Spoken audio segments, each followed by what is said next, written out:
In the dark shadows, in the white cold, fearlessly we search for knowledge new and old. We drink the strong spirits and read the ancient tomes. The order of the Abracast. We are the brave and the bold. Wondrous things came near. I called my soul and asked her to dive into the floods whose distant roaring I could hear. This happened on the 22nd January in the year 1914, as recorded in my black book. And thus she plunged into the darkness like a shot, and from the depth she called out, "Will you accept what I bring?" I answer, "I will accept what you give. I do not have the right to judge or to reject."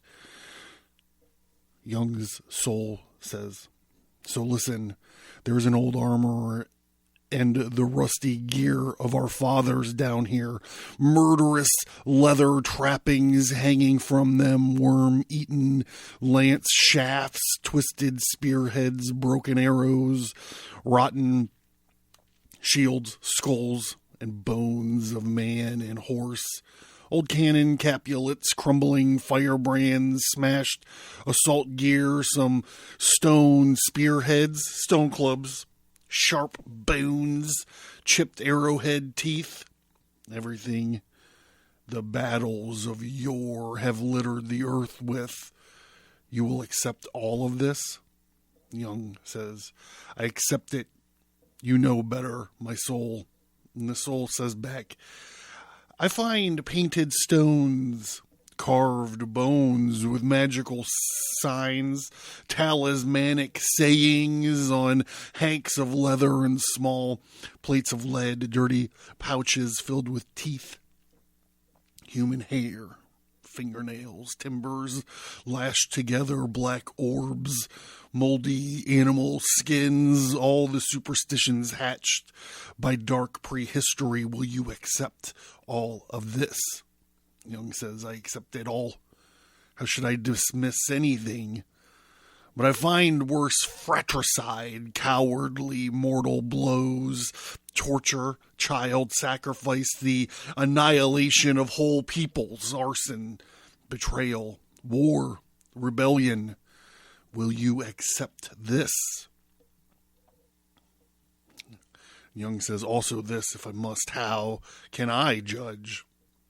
And the soul says, "I find epidemics, natural catastrophes, sunken ships, razed cities, frightful feral savagery, famines, human meanness and fear, whole mountains of fear."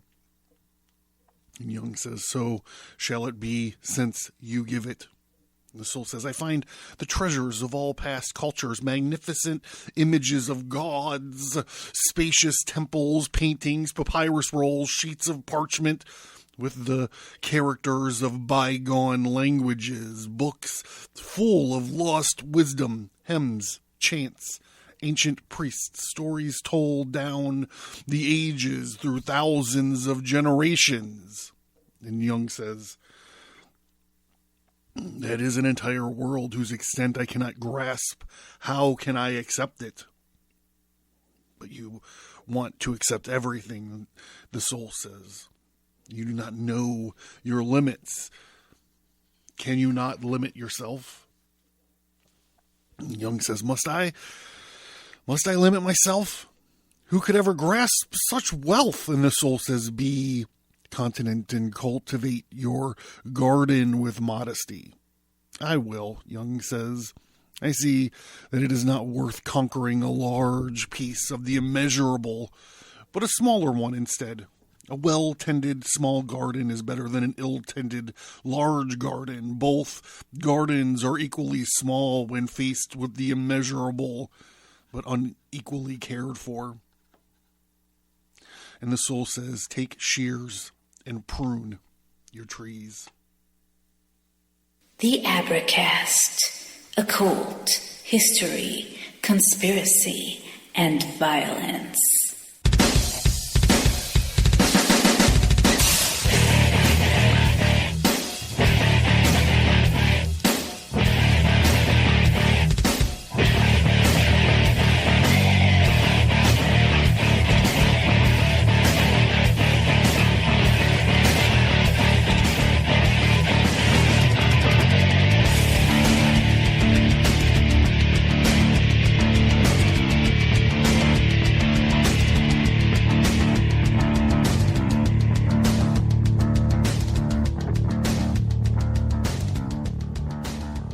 All right, welcome to the Abracast. I'm your host, John Towers, and we're getting ready to finish up this red book here by Carl Gustav Jung.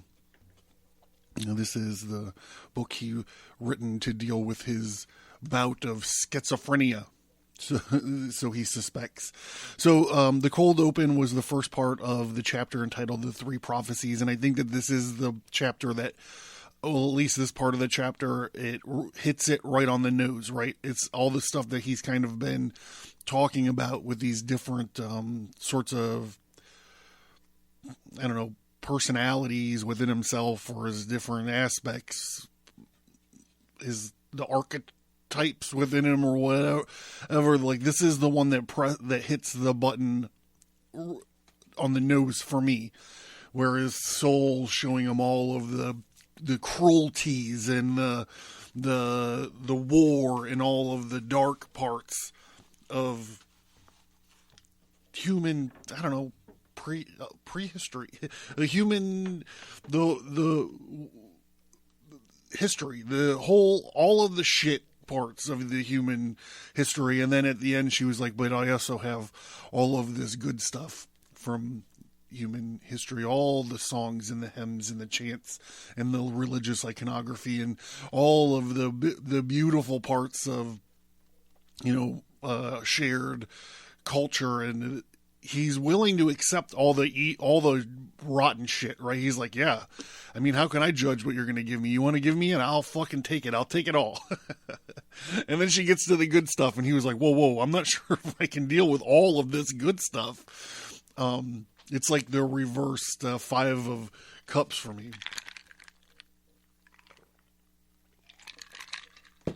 In a way. So, anyhow, enough babbling. Let's get to it. Back to it.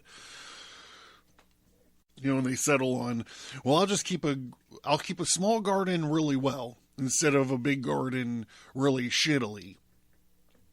Because in the end, you get the productive parts of the garden are the same in theory. It's just one can be a mess and you get the same yield, or one can be neat and tidy and you can still get the same yield. So his soul tells him to take his shears and prune his trees. And he goes on and he says, from the flooding darkness, the sun of the earth had brought my soul, gave me ancient things that pointed to the future. She gave me three things: the misery of war and the darkness of magic and the gift of religion. If you are clever, you understand that these three things belong together. These three mean the unleashing of chaos and its power, just as they also mean the binding of chaos. War is obvious and everybody sees it. Magic is dark and no one sees it, and religion is still to come. But it will become evident. Did you think that the horrors of such atrocious warfare would come over us? Did you think the magic existed? Did you think about a new religion? I sat up for long nights and looked ahead and what was to come, and I shuddered. Do you believe me? I am not too concerned. What should I believe? What should I disbelieve? I saw and I shuddered.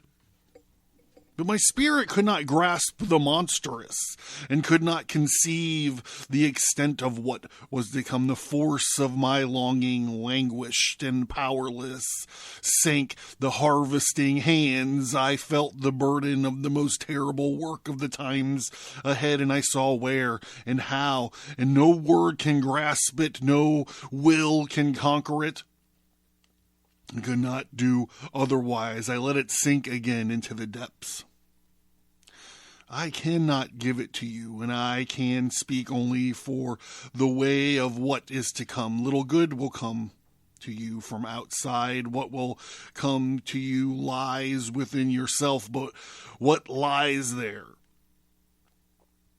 I would like to avert my eyes, close my ears, and deny all my senses. I would like to be someone among you who knows nothing and who never saw anything. It is too much and too unexpected, but I saw it. My memory will not leave me alone, yet I curtail my longing, which would like to stretch into the future. I will return to my small garden that presently blooms, and whose extent I can measure. It shall be well tended. The future should be left to those of the future, and I return to the small and the real. For this is the great way, the way of what is to come, and I return to my simple reality, to my undeniable and almost minuscule being, and I take a knife, and I hold court over everything that has grown without measure and goal. Forests have grown around me, winding plants have come up me, and I am completely covered by endless proliferation. The depths are inexhaustible. They give me everything. Everything is good as nothing. I keep a little, and you have something to recognize and to know your ambition and your greed, to gather your cravings and to cultivate it, to grasp it, to make it serviceable, influence it, master it, order it, to give it interpretations and meanings is extravagant. It is lunacy, like everything else that transcends its boundaries. How can you hold that which you are not? Would you really like to force everything which you are not under the yoke of your wretched knowledge and understanding? Remember that you cannot know yourself. And with that, you know enough, but you cannot know others, and everything else. Beware of knowing what lies beyond yourself, or else your presumed knowledge will suffocate a life of those who know themselves. A knower may know himself. That is his limit. Spoken. Where's my pen? God damn it. I just had it. Spoken like a true Gnostic. A knower may know himself, and that is his limit. I fucking love it. Sorry, I gotta just take notes while I'm getting through this.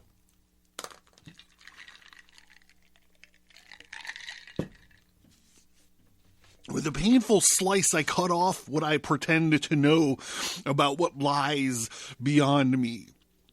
I excise myself from the cunning, imperceptive loops that I gave to what lies beyond me, and my knife cuts even deeper and separates me from the meaning that I conferred upon myself, and I cut down to the marrow until everything meaningful falls from me, until I am no longer as I might seem to myself, until I know only that I am without knowing what I am. I want to be poor and bare, and I want to stand naked before the inexorable. I want to be my body and its poverty. I want to be from the earth and live its law, and I want to be my human animal and accept all its frights and desires.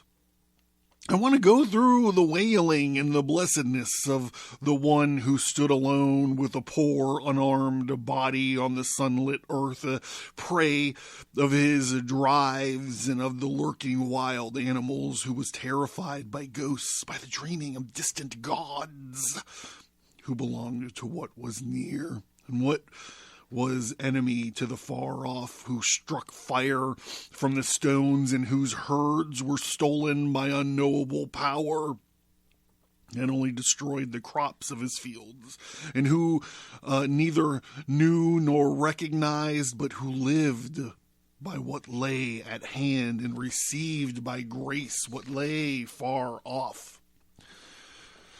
He was a child and unsure, yet full of certainty, weak and yet blessed with enormous strength. When his God did not help, he took another.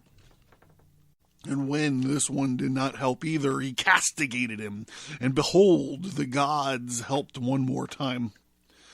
Thus I discard everything that was laden with meaning, everything divine and devilish. with which chaos burdened me.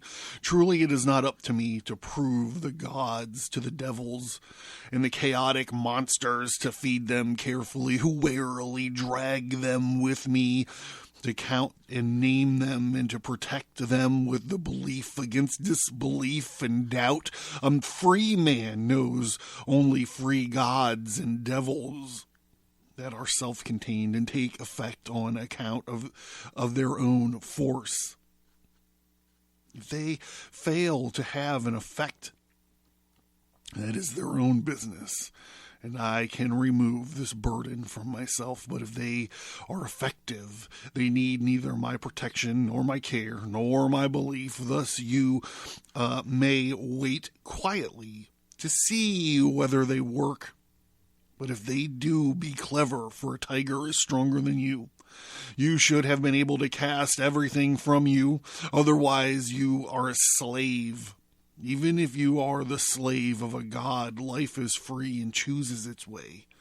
It is limited enough, so do not pile up more limitations. Hence, I cut away everything confining. I stood here, and there lay the riddlesome multifariousness of the world. The multifariousness of the world.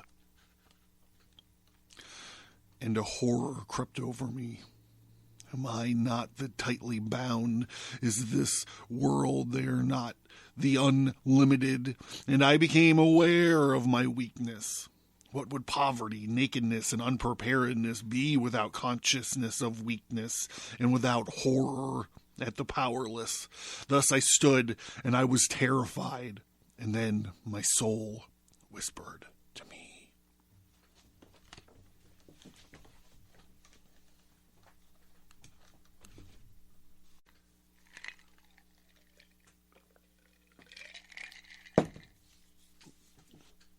The gift of magic. So this is his soul in him talking. Do you not hear something? And Jung says, I am not aware of anything. What should I hear? And the soul says, a ringing. Jung, a ringing. What I hear, nothing. And she says, listen harder. Carl Gustav Jung says, perhaps something in the left ear. What could it mean? And she says, it means misfortune. I accept what you say, and I want to have fortune and misfortune. And the soul says, well, then raise your hands and receive what becomes to you. Jung says, what is it? A rod? A black serpent? A black rod formed like a serpent with two pearls for the eyes? A gold bangle around its neck? Is it not like a magical rod? And his soul says to him, it is a magical rod. And he says, what should I do with magic? Is the magical rod a misfortune? Is magic a misfortune? Yes, for those who possess it. That sounds like you are saying of old, how strange you are, my soul. What should I do with magic? And she says, magic will do a lot for you.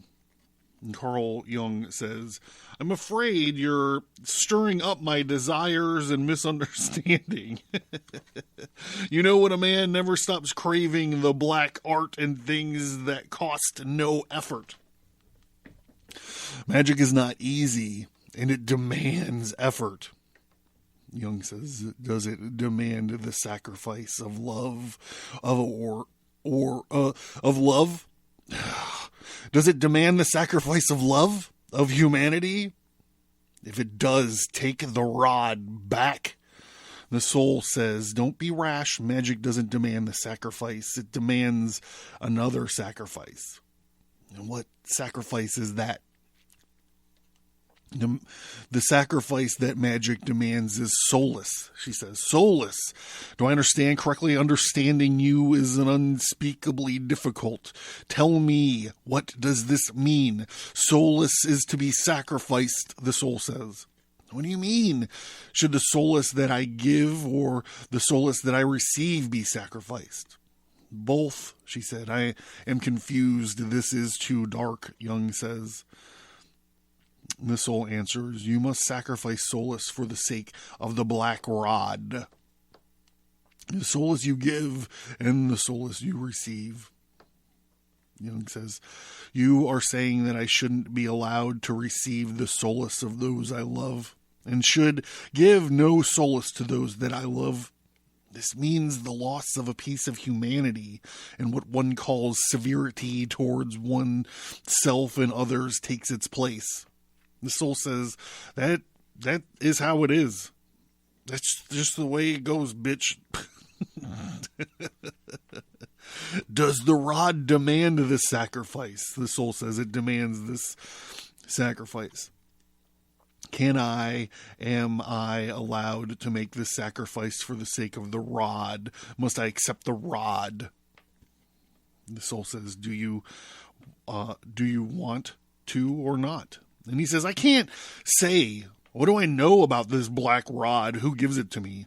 And the darkness that lies before you. It is the next thing that comes to you. Will you accept it and offer it your sacrifice?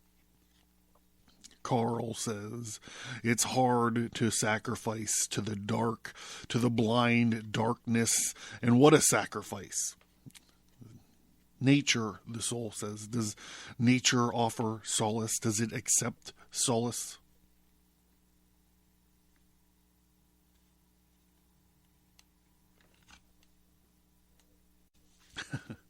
Carl says, you venture a heavy word. What solitude you're asking me. This is your misfortune in the power of the black rod. How gloomily and full of foreboding you speak. Are you sheathing me in the armor of ice severity? Are you clasping my heart with a bronze caprice? I'm happy with the warmth of life. Should I miss it for the sake of magic? What is magic? And the soul says, you don't know magic, so don't judge. What are you bristling at? Magic, Jung says.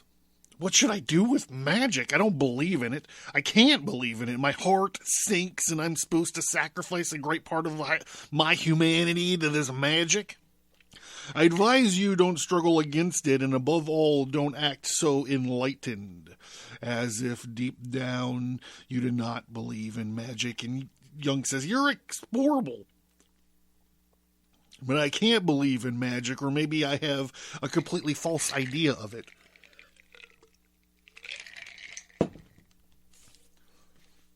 Yes, I gather from what you're saying. Cast aside your blind judgment, the soul says, a critical gesture. Otherwise, you will never understand. Do you still mean to waste years waiting? Jung says, be patient. My science has not yet been overcome. And she says, it's a high time that you overcame it. Jung says, you ask a great deal, almost too much after all. Is science essential to life? Is science life? There are people who live without science but overcome science for the sake of magic. That's uncanny and menacing. And his soul says, are you afraid? Don't you want to risk life? Isn't it life that presents you with this problem? All this leaves me so dazed and confused, Jung says. Won't you give me an enlightening word? And the soul says, oh, so it's solace you long for. Don't you want the rod, don't you? You tear my heart to pieces, Jung says. I want to submit to life, but how difficult this is. I want the black rod because it is the first thing the darkness grants me. I don't know what this rod means, nor what it gives. I only feel what it takes. I want to kneel down and receive this messenger of darkness. I have received the black rod, and now I hold it, an enigmatic one, in my hand, and it's cold and heavy like iron, and the pearl eyes of the serpent look at me blindly and dazzlingly. What do you want, mysterious gift? All this darkness of all former Worlds crowd together in you, your hard black piece of steel. Are you time and fate, the essence of nature, hard and eternally inconsolable, yet the sum of all mysterious creative force? Primordial magic words seem to emanate from you. Mysterious effects weave around you. And what powerful arts slumber in you. You pierce me with unbearable tension. What grimaces you make. What terrible mystery. What you create. Will you bring bad weather, storms, cold, thunder, and lightning? Or will you make the fields fruitful and bless the bodies of pregnant women? What is the mark of your being? Or don't you need that, you son of the dark womb? Do you consent yourself with the hazy darkness whose consecration on the crystal you are? Where in my soul do I shelter you? In my heart? Should my heart be your shrine, your holy of holies? You should choose your place. I have accepted you. What crushing tensions you bring with you. Isn't the bow of my nerves breaking? I've taken the messenger of the night. And the soul says, the most powerful magic lives in it. And Jung says, I feel it, yet it can't push into words the nightmarish power granted to it. I wanted to laugh because it so much alters in laughter and resolves itself only there, but laughter dies in me. Laughter dies in me. The magic of this rod is as solid iron and as cold as death. Forgive me, my soul. I don't want to be impatient, but it seems to me that something has got to happen to break through this unbearable tension that came with this rod.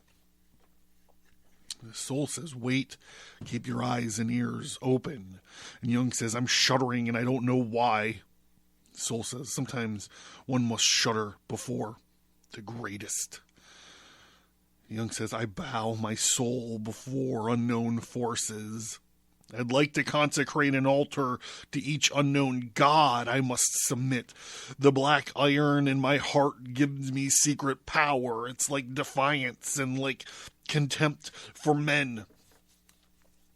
Oh, dark act, violation, murder, abyss, give birth to what unredeemed? Who is our redeemer? Who is our leader?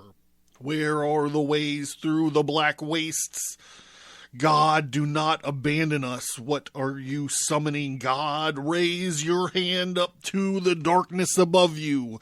Pray, despair, wring your hands, kneel and press your forehead to the dust. Cry out, but do not name him. Do not look at him. Leave him without name and without form.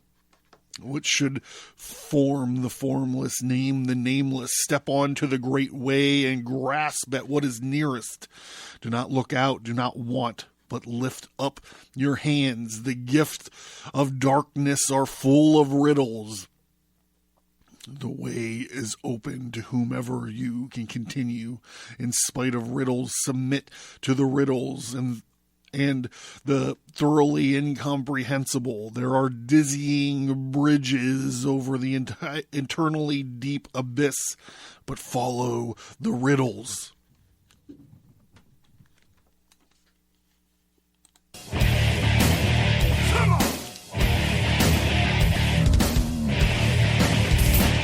Learn more at Abracast.com. Get bonus content by signing up for the mailing list. Get all that, plus many exclusive episodes by supporting the show at subscribestar.com.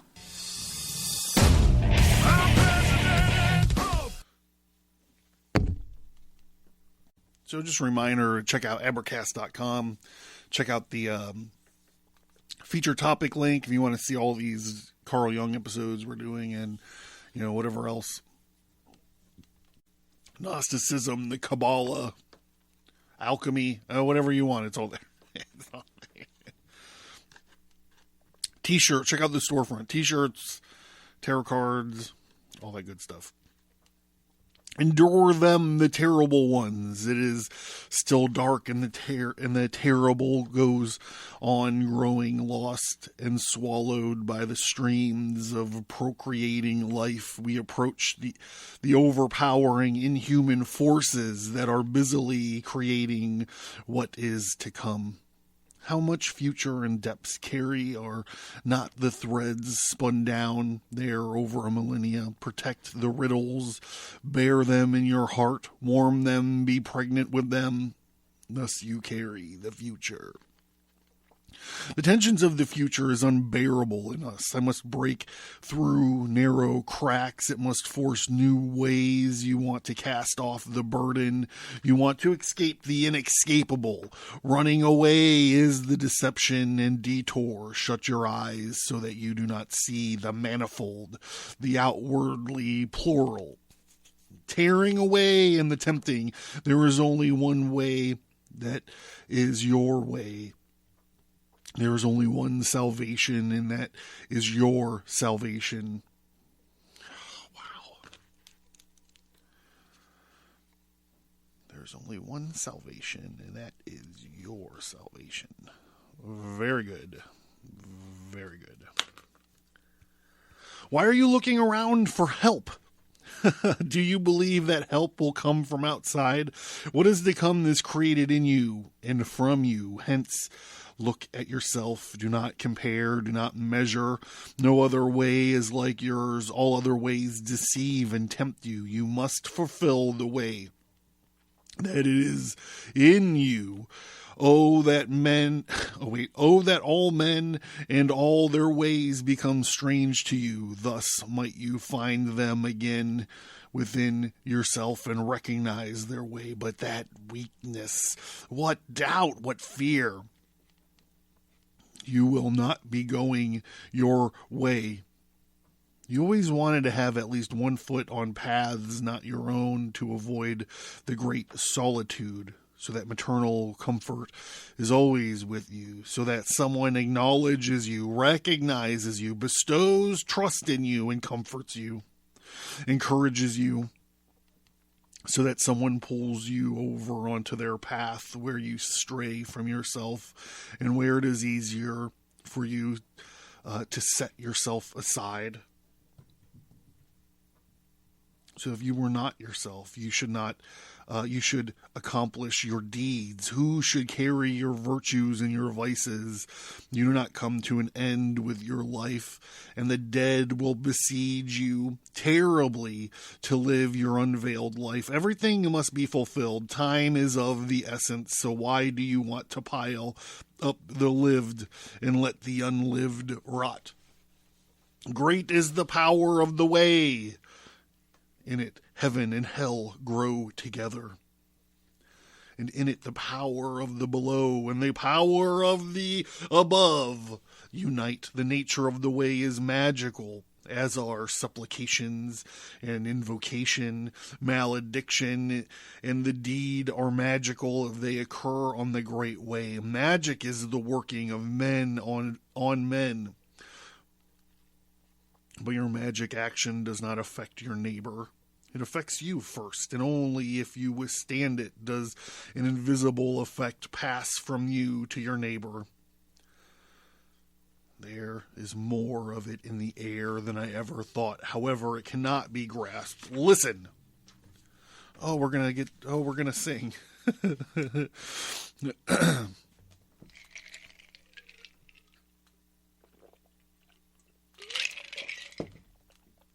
The above is powerful, the below is powerful, twofold power is the one. North come hither, west snuggle up, east flow upwards, south spill over. The winds in between bind the cross. The poles are united by the intermediate poles in between. Steps lead from above to below. Boiling water bubbles in cauldrons. Red-hot ash envelops the round floor. Nights sink blue and deep from above, and earth rises black from below. A solitary is cooking up the healing potions. He makes offerings to the four winds. He greets the stars and touches the earth. He holds something luminous in his hands. Flowers sprout around him in the bliss of a new spring. It kisses all his limbs.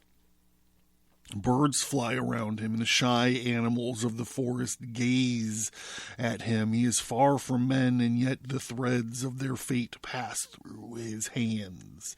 Many may your intersections be met for him, so that his medicine grows ripe and strong and brings healing to the deepest wounds.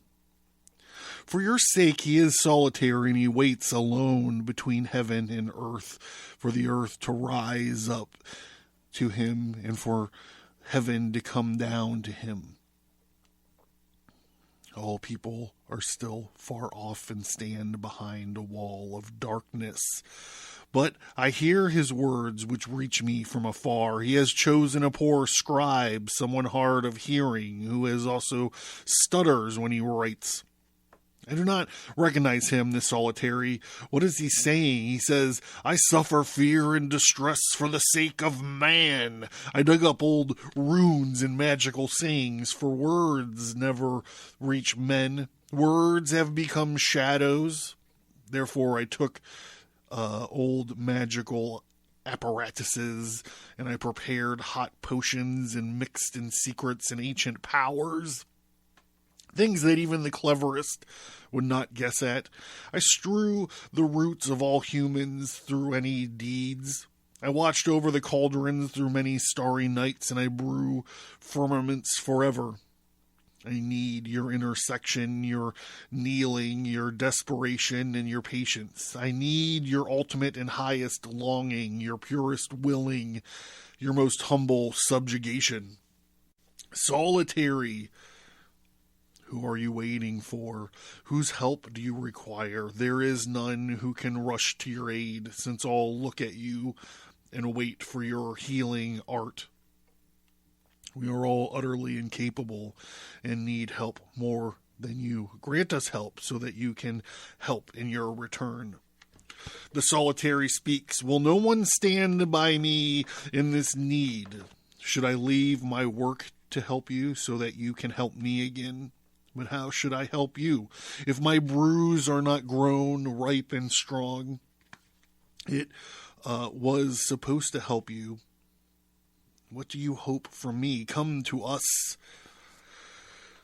Why are you standing there cooking up marvels? What can your healing and your magical potions do for us? Do you believe in healing potions? Look at life. Behold how much it needs you. And the solitary speaks, fools, can you not keep watch with me for an hour until the difficult and long-lasting achieves completion and the juice has ripened? Just a little longer and fermentation will be complete. Why can't you wait? Why should your impatience destroy the highest opus? What highest opus? We are not alive. Cold and numbness have seized us. Your opus, solitary one, will not be finished for aeons, even if it advances after day. The work of salvation is endless. Why do you want to wait for the end of this work, even if your waiting turned you to stone for endless ages? You cannot endure till the end, and if your salvation came to its end, you would not be saved from your salvation again. The solitary speaks, what smooth-tongued lamentation reaches my ears? What whining and what foolish doubters you are, unruly children, persevere. It will be accomplished after this night. We will not wait in a single night longer. We have persevered long enough. You are a god that 1,000 nights are as one night to you. For us, this one night would be like 1,000 nights. Abandon the work of salvation, and we will be saved. What stretch of ages are you saving us for? And the solitary speaks. You embarrassing human swarm, you foolish bastard of God and cattle, I'm still lacking a piece of your precious flesh for my mixture.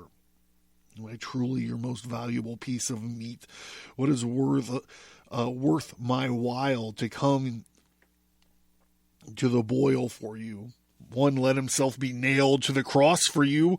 One is truly enough. He blocks my way, therefore neither will I walk on his way, nor make for you any healing brew or immortal blood potion, but rather I will abandon the potion in the cauldron and the occult work for your sake, since you can neither wait for or endure the fulfillment. I throw down your intercession, your genuflection, your invocations. You can save yourselves from both your lack of salvation and your salvation. Your worth rose quite high enough because one died for you. Now prove your worth by each living for himself. My God, how difficult it is to leave a work unfinished for the sake of men. But for the sake of men, I abstain from being the Savior. Lo, now my potion has completed its fermentation. I did not mix a piece of myself into this drink, but I did slice in a piece of humanity. And behold, it clarified the murky, foaming potion. How sweet, how bitter it tastes. Below is weak, the above is weak. The form of the one becomes double. North, rise and be gone. West, retire to your place. East, spread yourself down. South, die down the winds. In between, loosen the crucified. The far poles are separated. The poles in heaven. The levels are broad ways. Patient streets, the bubbling pot grows cold. The ashes turn gray, and beneath the ground, night covers the sky, and far below lies the black earth.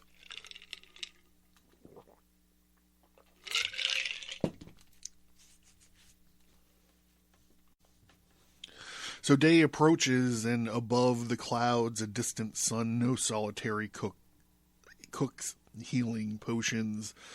The four winds blow and laugh at their bounty, and he mocks the four winds. He has seen the stars and touched the earth. Therefore his hand claps. Something luminous and in his shadow has grown to heaven. The inexplicable occurs. You would very much like to forsake yourself and defect to each and every manifold possibility. You would very much like to risk every crime in order to steal for yourself the mystery of the changeful, but the road is without end.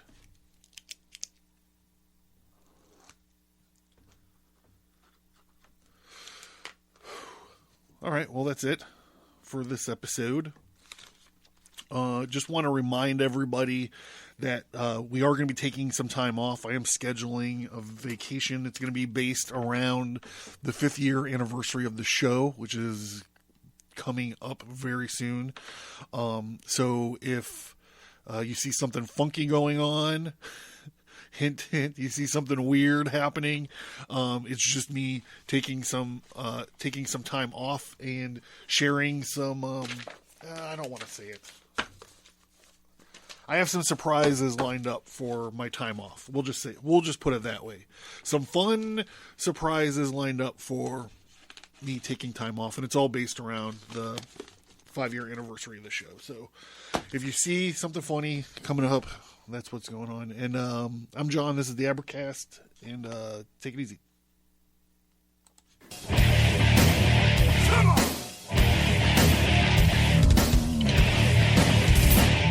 Thank you for listening to this episode. Send an email or visit us on social media to let us know what you think about this topic. And please remember to leave a 5-star rate and review.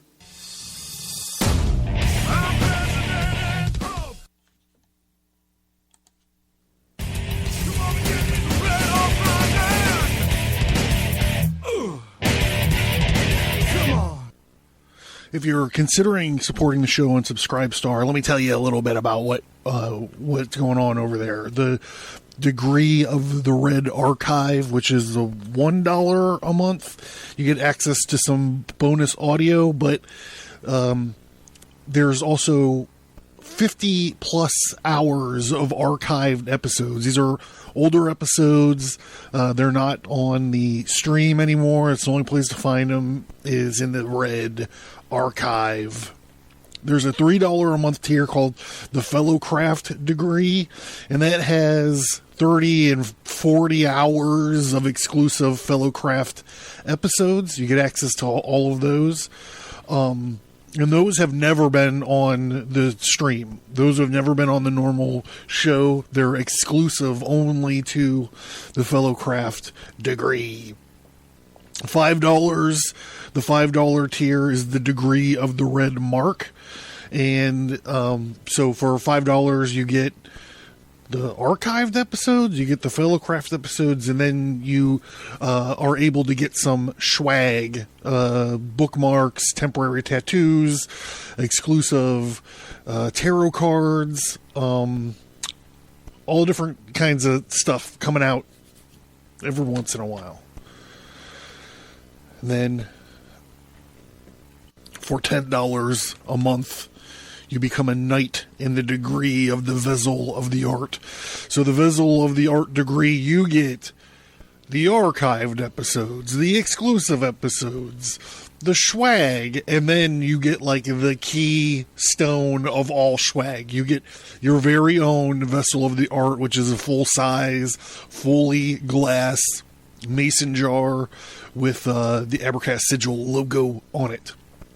So if you're considering helping out and supporting the show, that's where you do it, and that's what you get.